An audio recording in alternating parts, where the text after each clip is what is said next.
Разбира се, ви, понеже може да ясите, поне един да ви държи коня отпред. Давай. И си правите малко упражнение. Сега, значи когато работите с оръжие при коня, винаги много внимателно, за да не го стряскате самия кон. Той трябва да разбере, че това оръжие е нещо като твоята играчка, нали? А не е целта, нали, да го биеш с него. Защото много често се случва конята я ядосва и ти държиш лък или сабия или нещо друго. И това оръжие ти трябва да слушаш коня да го понася. Обаче коня, ако се дразни и те ядосва тебе, много често се случва после да бих коня с който макар да слуша, а така не се прави, защото караш коня път да се страхува от оръжието, с което ти хем искаш да го научиш да понася, хем го биеш с него. Това са много хубави упражнения. Сега кой ще дойде да начина?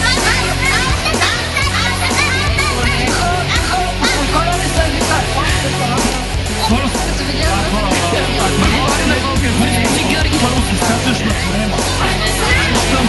И след това прихвърляш карта.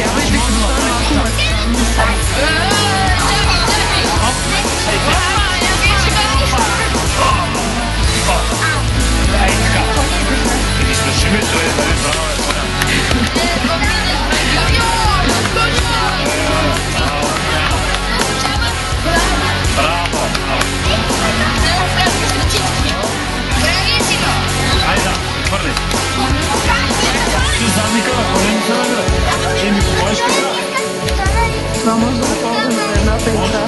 Да прескачат така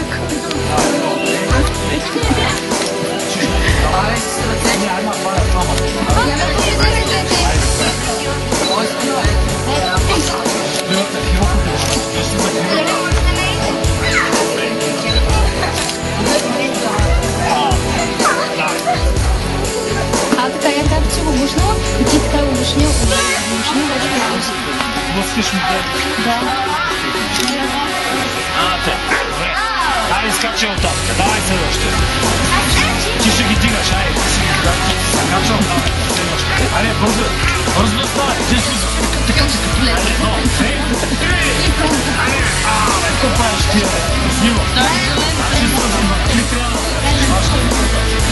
добре, айде, един-два да го бутат си него. Две, три, айде, помагай.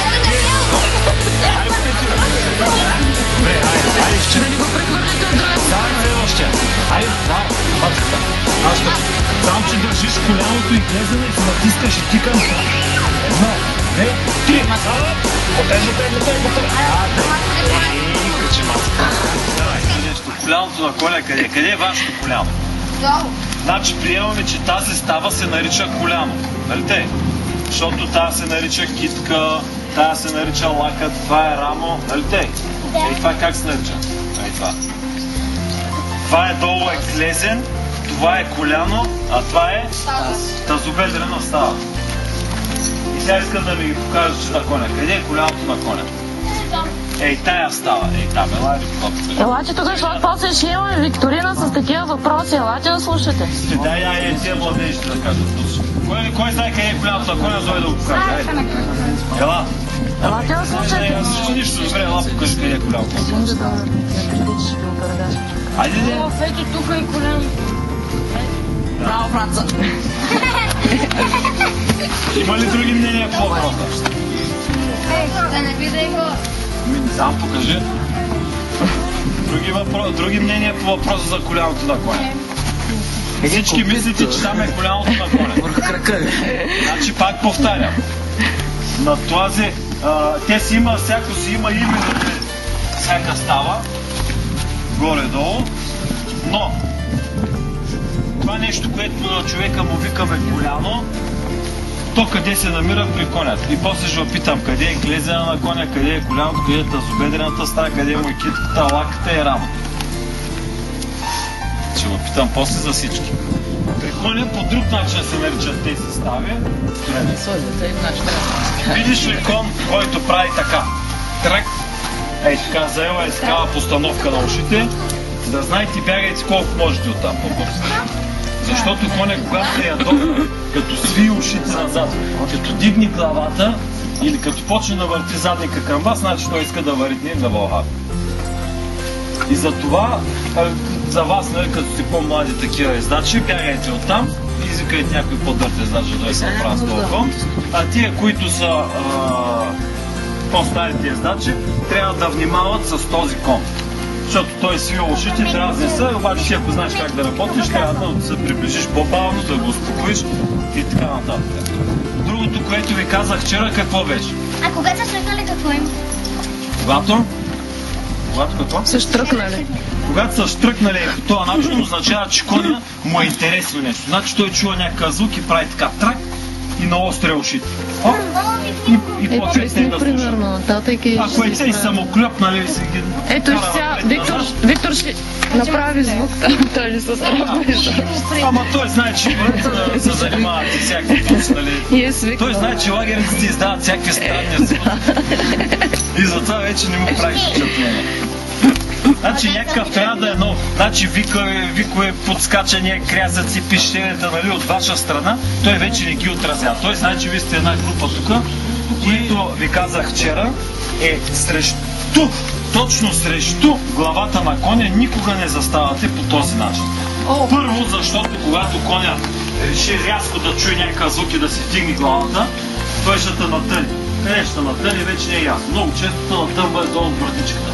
Ти седиш и тук нещо му се обясняваш, ой, конче, тук триче тум с главата нагоре и ти опръща носа. И ти конче и се тръгва с чупен нос от това. То ти ударява на глава. Винаги, когато отивате при коня, винаги стоите леко странично. По този начин.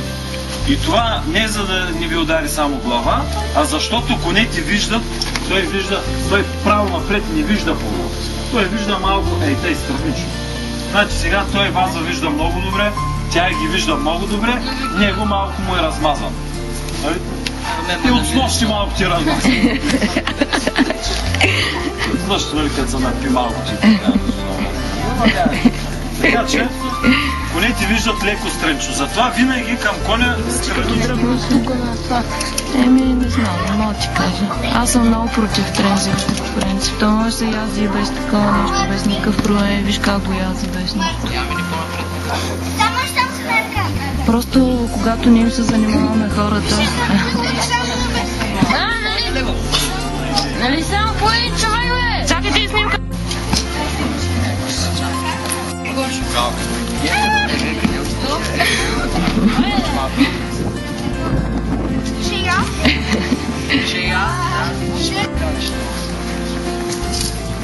Чакай малко. С 2 крачки отиваш на първа линия и си заел стойка за стрелба. На втора бройка вдигаш лъка, натягаш, на трета бройка пускаш, изстрела и отиваш последен в колона. През това време колоната се е изтеглила отново до втора линия. И аз давам сигнал от втора до първа, значи всички чакат на втора. А сигнала от втора до първа го давам аз. И сега. Втора отива на първа линия и заема стойка за стрелба. Само че ти заставя от тази страна на стрела. Така. Така. Дигаш лъка и натягаш. Това не ти го казваш, честно. Ти си знаеш, не ти стрелваш честно. Втора отива на първа. Натягаш. Изстрел. И... Втора отива на първа. Това ще го прескочи.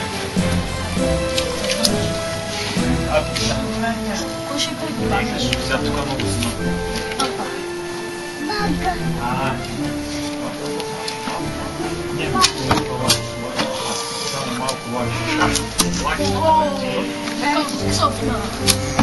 Браво.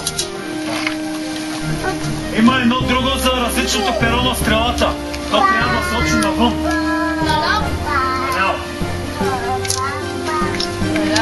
Наляво това или надясно това? Вики, лаката ти е много нагоре. Дай се шивам най-нагоре.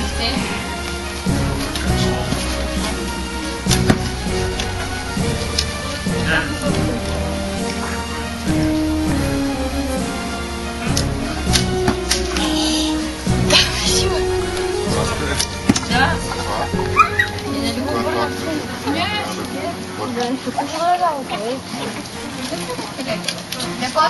Първо стойката и след това вече изтегляш към мишена. И всеки си прицелва къде е оцелял. И си представя дори как излита стрелата и как оцелва точно там.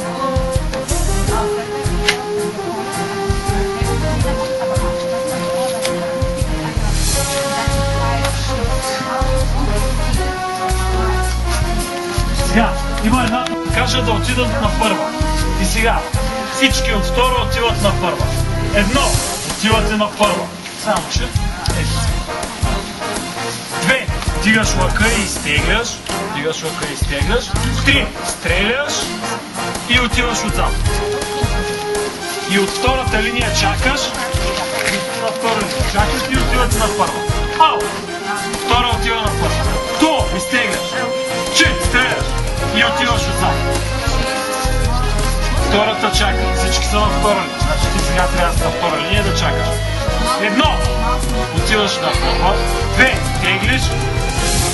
Три. Стреляш и отиваш последен. И другите. Ау. Отиваш отпред. Сто. Стреляш. Отиваш отзад. Ау. Следваш.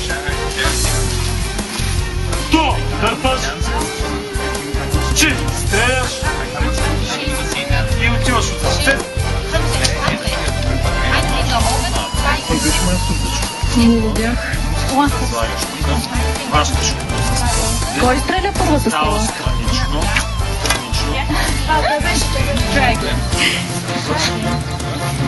Само че лаката дига.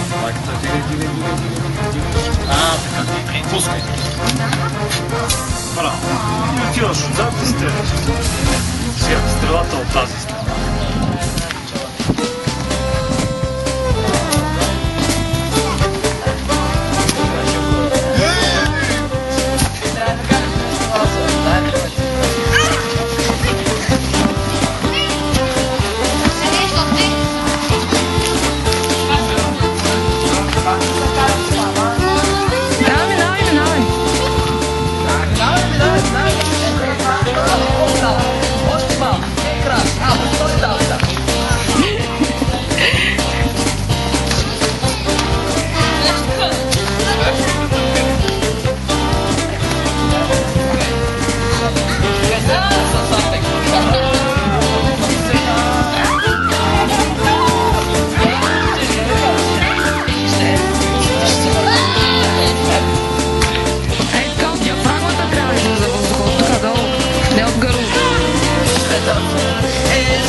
Викайте сега, ви се е паднало!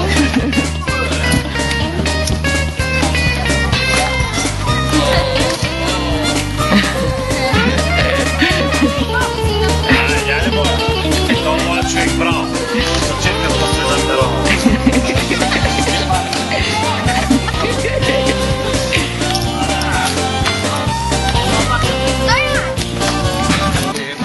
Никакви симулации! Защото има още!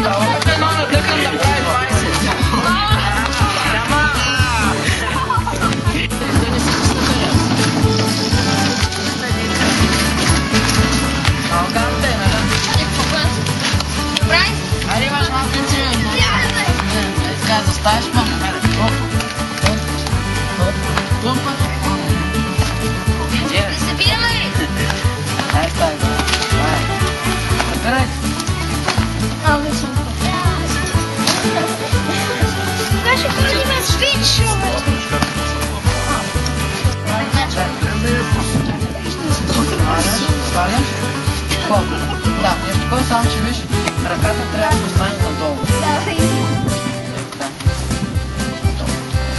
Ей, тук че е острието.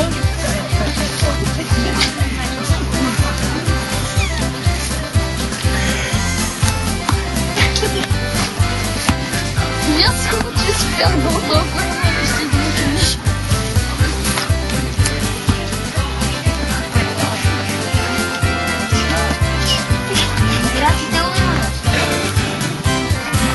Боби, управи Георги. Георги.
За 19.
Въртяхме осмица отпред, въртяхме кръг отстрани, сега ще въртим кръг отгоре.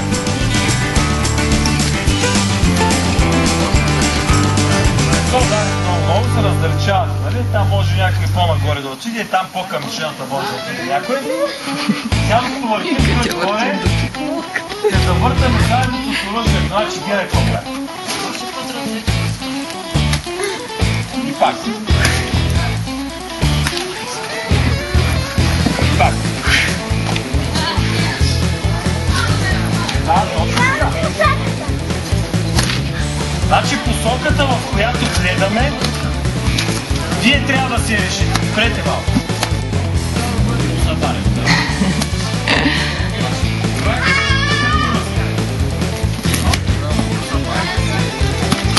Значи тя прави добре. Окей, го.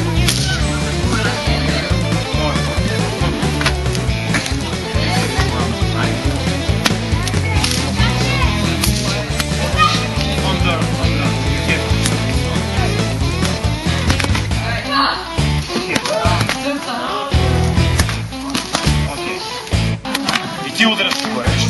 Слизаш нагоре и правиш това. Това е по-трудния. По-лесният да дойдеш отдолу. Само отдолу. Айде.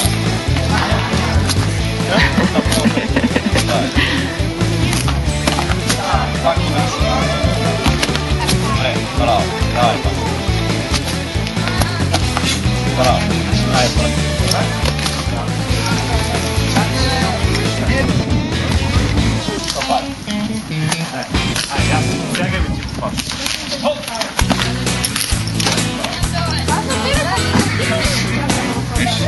Помахай на камерата. Заваля. Голям късмет.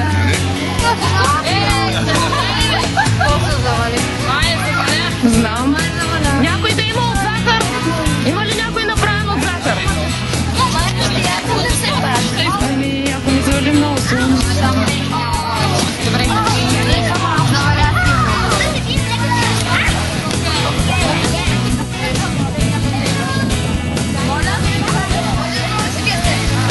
Ей, голям късмет сега. Да ми помогни, но трябва да се покрият тия работи. Е, така. Така. Сега тебе ли да снимаме или не?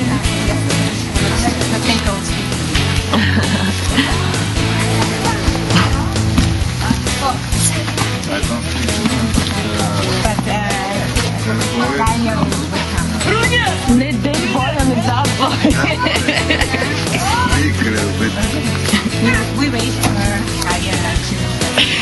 Какво да се чуда? О, леко! Ей, това е дама, ей!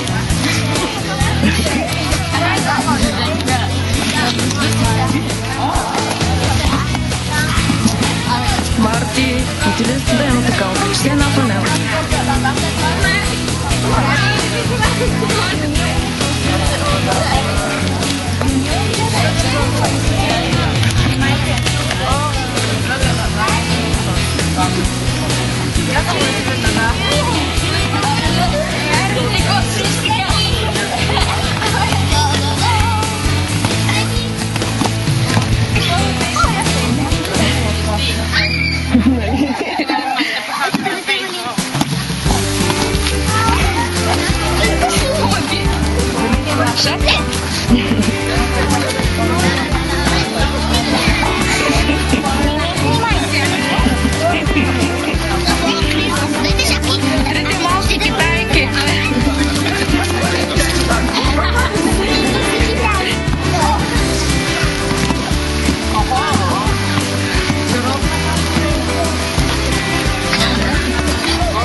Обръщай се!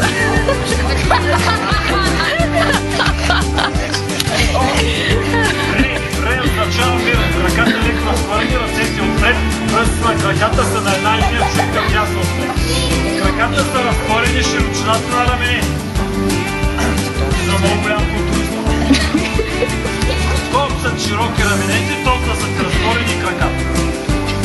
Пръстите на краката потегнеш направо, защото пръстите на първия, но чапайки на последния, значи трябва да е една права линия. Също важи и за втория. Редица, само че той не е по-фък. Да.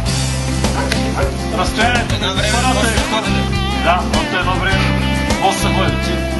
Още от прав мога да се приятели. Или знаете? Просто е Тай, горе се ходи в мост. С космати крака като него. Цяло, такива сте. Той е монтирал копит.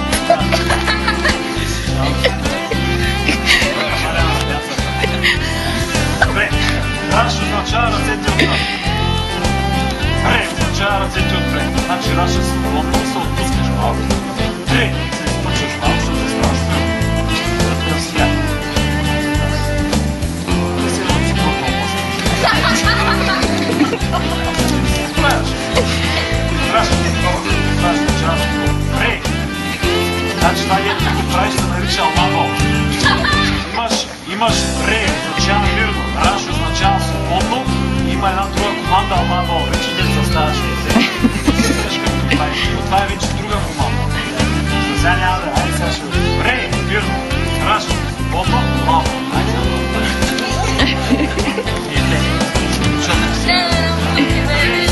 Ре, мирно, раш, свободно, сега вече алмабал. Да, алмабал е правиш. Това е малко. Ре! Мирно. Мирно. Тук ръката леко отвърти. Тя следва вече по-здрава. Който има няколко команди. Първата команда, сигурно съществения поздрав е шап. Стосват ръцете